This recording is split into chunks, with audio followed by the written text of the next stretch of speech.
En la universidad fui especialista en gobierno, lo que significa que escribía muchos artículos. Cuando un estudiante normal escribe un artículo, puede que difunda el trabajo un poco de ese modo. Ya saben, uno empieza quizás un poco lento, pero a la semana ya tiene bastante hecho. Y con dedicarse arduamente los días siguientes, todo queda resuelto, todo civilizado. Desearía hacerlo de ese modo. Ese sería el plan. Me gustaría tener todo listo. Pero luego, en la realidad, el artículo avanza. Y uno como que está así. Eso pasa con cada artículo. Pero luego llega la tesis de 90 páginas. Un artículo en el que se supone uno pasó un año. Sabía que para un trabajo así mi flujo de trabajo normal no era opción. Era un proyecto demasiado grande. Por eso planeé las cosas. Y decidí hacer algo como esto. Planifiqué el año. Empezaría de a poco. En los meses del medio aceleraría. Y luego el empujón final. Como una pequeña escalera. ¿Cuán difícil sería subir las escaleras? No es gran cosa, ¿no? Pero luego sucedió algo muy gracioso. Los primeros meses, como vinieron, se fueron. Y prácticamente no hice nada. Hice un nuevo plan ajustado. Y luego, pasaron los meses del medio. Y en verdad no escribí nada. Así que estábamos aquí. Luego 2 meses se hicieron un mes. Que fueron 2 semanas. Y un día esperé. Y faltaban 3 días para la entrega. Y todavía no había escrito nada. De ese modo que hice lo único que podía hacer. Escribí 90 páginas en 72 horas. No en una, sino en 2 noches enteras. Se supone que los humanos no pasamos 2 noches en vela. Corriendo por el campus, cayendo en cámara lenta, lográndolo justo para la entrega. Pensé que eso sería el fin de todo, pero una semana después recibí una llamada de la universidad. Dijeron, ¿es usted Tim Urban? Dije, sí. Dijeron, tenemos que hablar sobre su tesis. Dije, bien. Y ellos, es la mejor que hemos visto.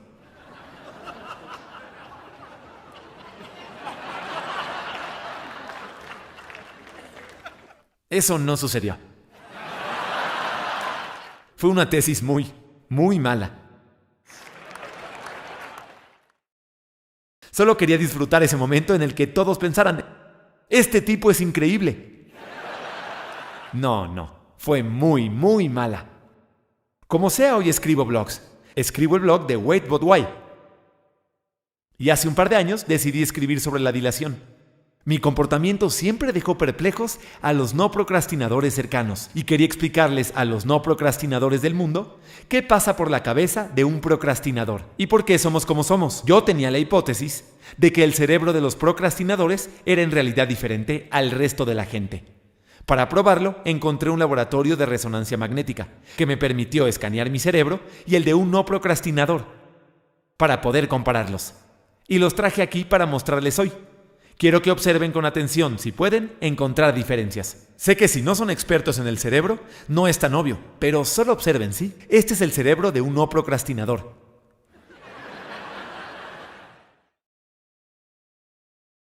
Ahora, este es mi cerebro.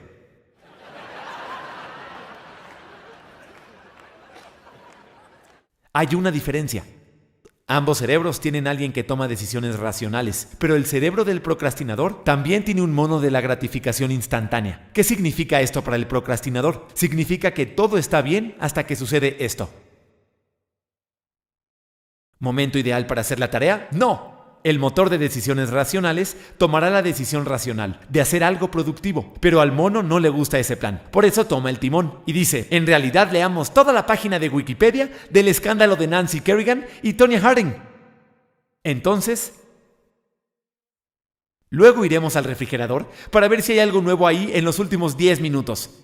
Luego, entraremos en una espiral de YouTube que empieza con videos de Richard Feynman hablando de imanes y termina mucho después mirando entrevistas de la mamá de Justin Bieber. Todo eso va a llevar mucho tiempo, por eso no tendremos espacio para agendar tareas hoy. Lo siento. Pero, ¿qué está sucediendo? Parece que el mono de la gratificación instantánea no es algo que uno quisiera al timón. Vive totalmente en el momento actual. No tiene memoria del pasado, no conoce el futuro y solo le importan dos cosas: lo fácil y lo divertido. En el mundo animal eso funciona bien. Si uno es perro y pasa toda la vida sin hacer nada más que cosas fáciles y divertidas, tiene un éxito enorme. Y para el mono, los humanos somos solo otra especie animal. Uno tiene que dormir y alimentarse bien y propagarse a la próxima generación, que en épocas tribales puede haber funcionado bien. Pero si no lo ha notado, no estamos en épocas tribales. Estamos en una civilización avanzada y el mono no sabe qué es eso. La razón para tener otro componente en el cerebro, el motor de decisiones racionales, que nos permite hacer cosas que otros animales no pueden. Podemos avisorar el futuro, podemos ver el panorama completo, hacer planes a largo plazo, y el motor quiere tener todo eso en cuenta. Y quiere que hagamos lo que tenga sentido hacer en ese preciso momento. Pero a veces tiene sentido hacer cosas fáciles y divertidas, como cuando cenamos o vamos a dormir, o disfrutamos un merecido tiempo libre. Por eso hay un soplamiento. A veces están de acuerdo, pero otras veces tienen mucho más sentido hacer cosas más difíciles o menos placenteras, por el bien del panorama general. Y es ahí donde entramos en conflicto. Para el procrastinador, ese conflicto suele acabar de cierta manera siempre, haciéndole perder mucho tiempo en esta zona naranja. Un espacio fácil y divertido, totalmente alejado del círculo del sentido. Lo llamo el patio oscuro. Bueno, el patio oscuro es el lugar que todos los procrastinadores conocemos muy bien. Ahí ocurren las actividades de ocio, a veces en momentos en los que no se supone que deberían ocurrir. La diversión que uno tiene en el patio oscuro no es en realidad diversión, porque es totalmente inmerecida, y el aire está cargado de culpa, temor, ansiedad, odio por uno mismo, los sentimientos de todo buen procrastinador. Y la pregunta es, en esta situación, con el mono al timón, ¿cómo sale el procrastinador hacia esta zona azul? Un lugar menos placentero, pero en el que ocurren las cosas realmente importantes. Bueno, resulta que el procrastinador tiene un ángel de la guarda, que siempre lo cuida y vela por él, en los momentos más oscuros. El llamado monstruo de pánico.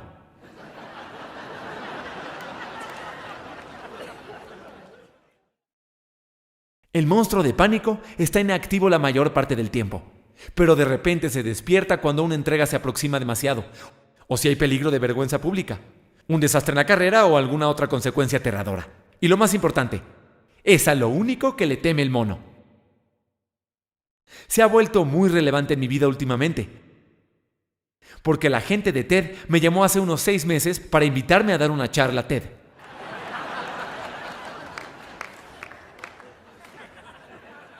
Y claro, dije que sí. Siempre fue mi sueño haber dado una charla de TED en el pasado.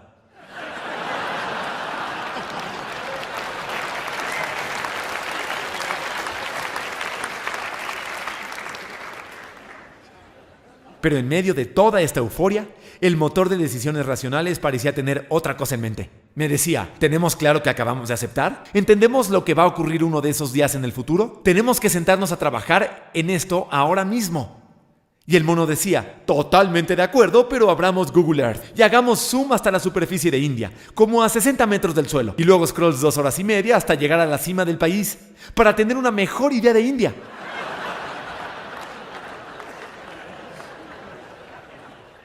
Eso fue lo que hicimos ese día. Conforme 6 meses se hicieron 4, y luego 2, y luego 1, la gente de TED decidió anunciar los oradores. Y yo abrí el sitio de TED y encontré mi rostro que me miraba fijo. Y adivinen quién despertó. El monstruo del pánico empezó a perder la paciencia. Y unos segundos más tarde, todo el sistema está en caos. Y al mono recuerden que le aterra el monstruo de pánico. ¡Bum! Huyó al árbol. Y finalmente, el motor de decisiones racionales tomó el timón y pude empezar a trabajar en la charla. El monstruo de pánico explica, todo el tiempo, los comportamientos locos de dilación, como cómo alguien como yo pudo pasar 2 semanas sin poder escribir la oración inicial de un artículo y luego encontrar milagrosamente una ética de trabajo increíble, para estar en vela toda la noche y escribir 8 páginas. Toda esta situación, con los 3 personajes, es el sistema de dilación. No es bonito, pero al final funciona. Decidí escribir esto en el blog hace un par de años. Al hacerlo, me sorprendió la respuesta. Recibí literalmente miles de emails de todo tipo de gente de todo el mundo, que hacía todo tipo de cosas. Había enfermos, banqueros, pintores, ingenieros y muchos estudiantes de doctorado. Todos escribían diciendo lo mismo. Tengo este problema también. Pero lo que me impactó fue el contraste entre la livianidad del post y lo fuertes que eran los emails. Estas personas escribían con una frustración intensa sobre los efectos de la dilación en sus vidas, sobre los efectos del mono en sus vidas. Y pensando en esto me dije, si el sistema de dilación funciona, ¿qué está pasando? ¿Por qué todas estas personas están en ese lugar oscuro? Y resulta que hay dos tipos de dilación. Todos los ejemplos de los que hablé, todos tienen plazos. Y cuando hay plazos, los efectos de la dilación están contenidos en el corto plazo, porque interviene el monstruo del pánico. Pero hay un segundo tipo de dilación que ocurre cuando no hay plazos. Si uno quiere hacer carrera por su cuenta, en las artes, en algún emprendimiento, no hay plazos en esas cosas al principio, porque no ocurre nada. No hasta que uno sale y hace el trabajo arduo, adquiere ímpetu y hace que las cosas se muevan. También hay cosas importantes fuera de la carrera que no tienen plazos, como ver a la familia o hacer ejercicio y cuidar de la propia salud. Trabajar las relaciones o terminar con una relación que no está funcionando.